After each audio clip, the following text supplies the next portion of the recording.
Adrien Drioli, bonjour, vous êtes conseiller municipal de Lyon, proche de Nathalie Perrin-Gilbert, vous êtes membre du groupe Lyon en commun et vous êtes aussi un responsable local de la gauche républicaine et socialiste, le mouvement que préside sur le plan national la sénatrice Marie-Noëlle Lienemann. Or, sans attendre la déclaration officielle de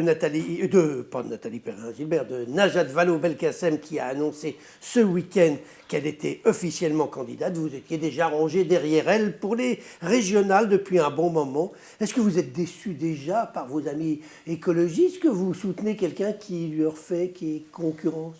Alors déjà, la gauche républicaine et socialiste, moi je représente la gauche républicaine et socialiste, il ne s'agit pas ici du mandat municipal, pas du tout. On est là, on est là sur un échelon régional, et la gauche républicaine et socialiste, dirigée par Emmanuel Morel et Bastien Faudeau, a voulu depuis plusieurs mois travailler au rassemblement de toute la gauche. C'est ce que nous avons fait depuis le mois de septembre. Et donc là, courant du mois de janvier, les discussions sont accélérées et on a souhaité participer et activer en fait, la décision pour participer au rassemblement autour du Parti socialiste, du Parti radical de gauche, rejoint par Cap Écologie, et donc maintenant la gauche républicaine et socialiste. Oui, mais vous êtes à la fois membre de ce parti et élu à Lyon, donc on peut quand même vous demander si, à titre personnel, vous trouvez que les socialistes, avec Mme Najat Vallaud-Belkacem, c'est mieux que vos alliés écologistes à Lyon? Il s'agit là de l'échelon régional et donc d'enjeux régionaux, d'une collectivité qui est gérée par Laurent Wauquiez et ses amis, avec tous les éléments très récents sur lesquels nous allons sans doute revenir, sur le clientélisme mis en place à la tête de la région pour subventionner a priori certaines villes plutôt que d'autres. Et donc là, il ne s'agit pas de se positionner vis-à-vis de la politique municipale. Je suis solidaire des décisions que nous prenons au niveau municipal. Et encore hier, toute la journée, nous étions en séminaire des élus du 9e arrondissement. Donc il n'y a pas de faille dans mon engagement au niveau de la ville de Lyon. Adrien Drioli, les divisions, parce qu'aujourd'hui, la gauche va partir divisée. D'un côté, les écologistes avec leurs candidats, de l'autre, la gauche plus plurielle avec Najat Vallaud-Belkacem. Est-ce que ces divisions ne font pas le jeu de la droite et le jeu de Laurent Wauquiez que vous affirmez vouloir combattre par ailleurs? L'enjeu aujourd'hui, il est encore possible d'arriver à une liste d'union de la gauche et des écologistes. Au premier tour? Au premier tour, Najat Vallaud-Belkacem l'a encore dit. Qui doit se coucher, Najat Vallaud-Belkacem ou alors Madame Grébert? Il n'y a pas de terme à employer en ce sens-là.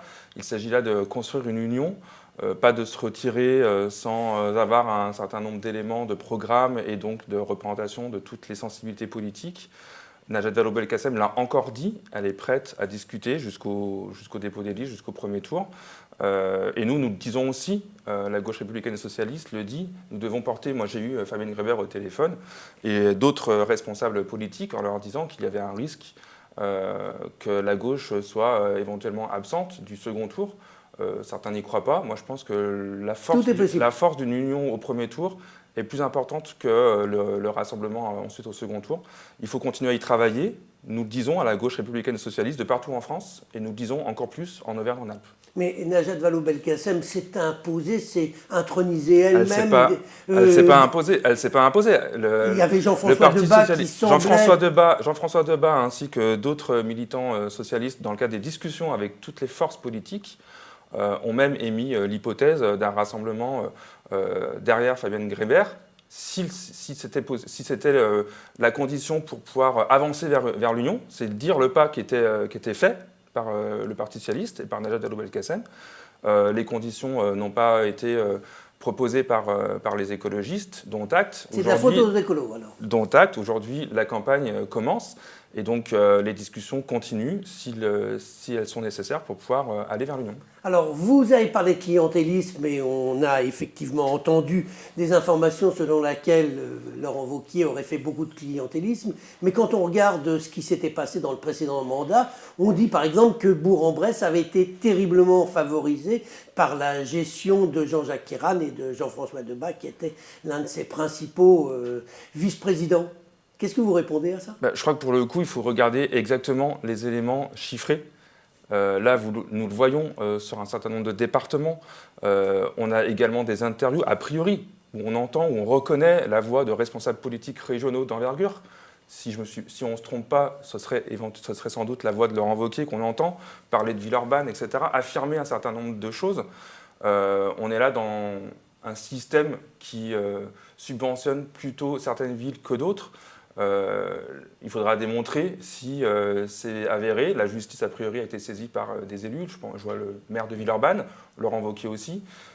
Sur ce sujet-là également, il faudra que les choses soient éclairées, soient dites. Donc je crois qu'on ne peut pas ne pas reconnaître le taux de financement de certaines villes en Haute-Loire, l'écart du taux de financement de certaines villes en Haute-Loire, moyen par rapport aux habitants que dans le Rhône ou dans d'autres départements comme l'Allier, qui sont des départements qui, par ailleurs, ruraux, ont besoin de soutien financier de la part de la région Auvergne-Rhône-Alpes. Adrien Drioli, dites-moi une petite chose quand même. Najat Vallaud-Belkacem, elle dit qu'elle s'intéresse à la région, mais quand elle était conseillère régionale, elle a démissionné en 2008 au milieu de son mandat pour aller se faire élire au Conseil général. Est-ce que c'est pas un peu du mépris pour la région ? Ouais, je crois qu'à un moment donné, il y a aussi besoin. J'ai même participé à cette élection des cantonales avec Najat Vallaud-Belkacem. Il y avait une majorité qui gérait la région. Il y avait également des enjeux au niveau du département du Rhône, qui a précédé la métropole et le Nouveau-Rhône. Et donc là, Najat a également pu faire valoir les idées, la justice sociale que nous défendons à gauche, et plus particulièrement ceux qui soutiennent les idéologies socialistes. Et donc elle l'a très bien fait. Elle a siégé avec Thierry Philippe au conseil départemental. Il n'y avait pas beaucoup parce qu'elle était ministre. Et donc pour le coup, elle y a également défendu un certain nombre d'actions pour la justice sociale, pour la transition écologique. Donc je ne crois pas que ce soit un abandon. Elle a été également vice-présidente de la région. Elle a fait beaucoup pour le domaine culturel. Donc non, je ne suis pas d'accord avec cette affirmation.